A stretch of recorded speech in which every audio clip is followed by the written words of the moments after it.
Many of today's biotechnology companies rely on fermentation to produce their products. In the typical process, a particular microorganism is used to produce a valuable compound or product. Fermentation permits us to scale up that production.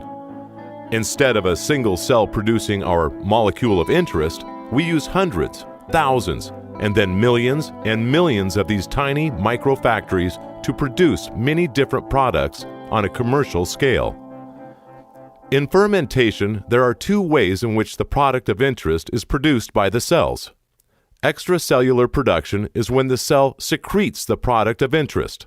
Examples of this could be certain amino acids, enzymes, or monoclonal antibodies. In the case of extracellular production, the biomass or cells are discarded at the beginning of separation, and the medium is kept for further processing. Intracellular production is when the product of interest is produced by the cells and kept inside the cell. And during the early stages of separation, the biomass is collected and then disrupted so that the product is released. In our treatment of fermentation, we concentrate on intracellular fermentation. But fermentation is only the beginning of this journey. Let's look downstream at the next process step in the production flow: recovery.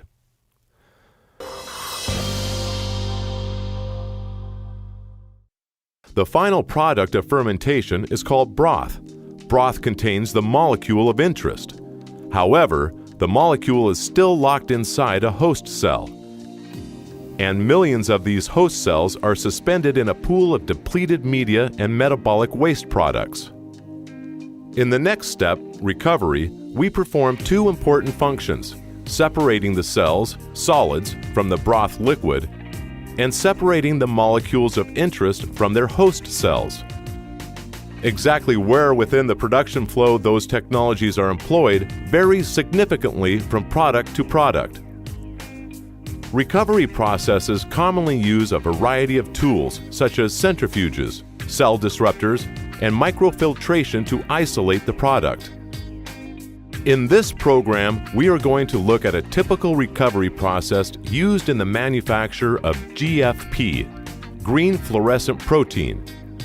GFP is broadly used as a biological marker, which, if attached to a drug, could provide researchers with a visual story of where the drug goes. It's a fluorescent dye that's very well tolerated by most cells and doesn't interfere with normal cellular function. So how does recovery work, and how does it fit into the total production flow? Here's a very basic overview. After fermentation is complete, the broth is harvested and sent to recovery. Here, the E. coli host cells are separated from the liquid broth, then suspended in a new solution to wash the cells, separated again, resuspended in a new solution, homogenized to break open the cells. The cell debris is removed. Once recovery is complete, the product is sent to purification to be refined and concentrated. But to really understand recovery, we'll need to closely examine our process so we can appreciate what each step accomplishes and why it's important to the process.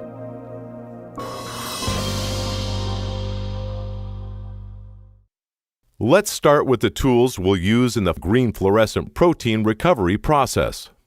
Those would include a disc stack centrifuge to separate solids from liquids, a homogenizer to break open the E. coli cells, and a 0.22 micron filter to separate any remaining solids in the product solution. Our materials include the broth from our fermentation process, high-purity water that has been reverse osmosis filtered, deionized, and UV sterilized, and a buffering solution to help stabilize the pH of our product and keep it in suspension and prevent the product from degrading. The recovery process is managed through the use of a batch process record.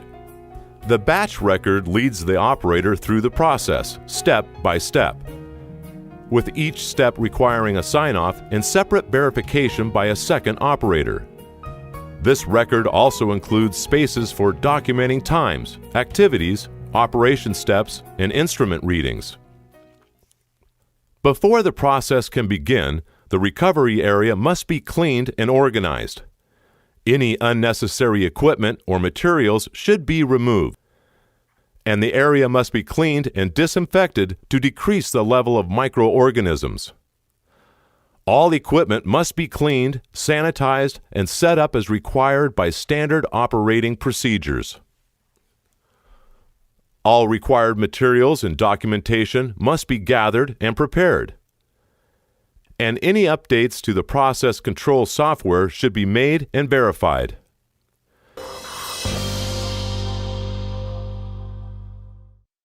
GFP recovery begins with the arrival of the broth tank.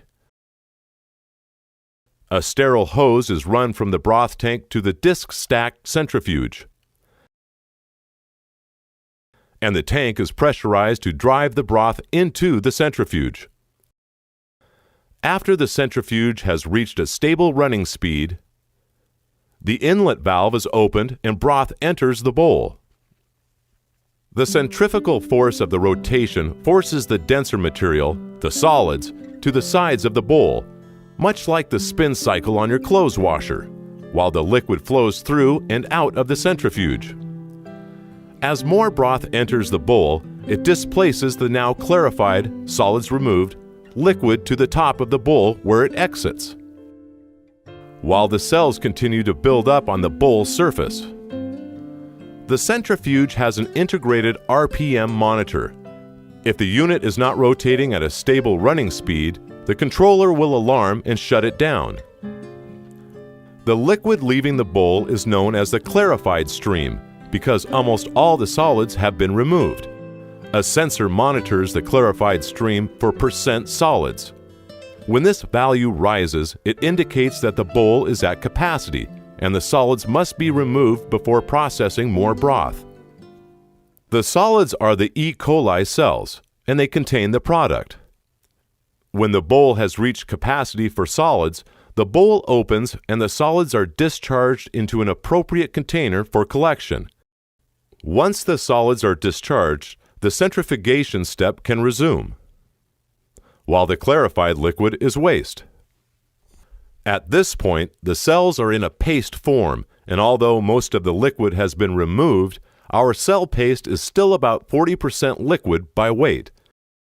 The remaining liquid contains high levels of metabolites and salts that could complicate downstream processing, so we're going to lower those levels by washing the cells. The cell paste is suspended in a buffered solution and then run through the centrifuge again. As the clarified liquid leaves the centrifuge this time, it carries many of the contaminants from the fermentation step with it. The cells, once again in paste form, are ready for the next step, cell disruption, also called lysing. The cells are resuspended in a buffered solution and then pumped at high pressure, 900 bar, which is about 13,000 pounds per square inch, through the homogenizer. Inside the homogenizer, they are forced through a tiny orifice. Just like a balloon being tightly squeezed, the cells can't take the stress, and they rupture and break apart. And to ensure that all the E. coli cells are ruptured, the solution is cycled through the homogenizer a second time. After the second homogenization, the lysed cell solution is pumped back through the centrifuge. But this time, our goal is different. Before lysing, our product was held within the E. coli cells.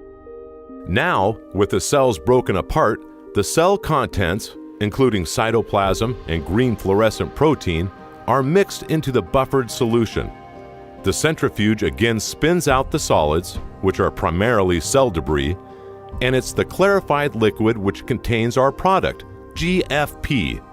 This time, we discard the solids and keep the liquid, which is now known as lysate. Although the centrifuge has removed almost all of the cell debris, some small particles still remain. We'll remove those with our final recovery process step, filtration. The centrifuge lysate is pumped through a 0.22 micron filter. This filter is fine enough that it removes virtually all of the remaining solid materials. At this point, the process stream is referred to as clarified lysate. The recovery process is finished. The clarified lysate is pumped into a vented, temperature-controlled transfer vessel. This lysate tank then moves downstream to the next series of process steps, purification, where dissolved impurities are removed from the GFP solution and GFP is subsequently concentrated and stabilized.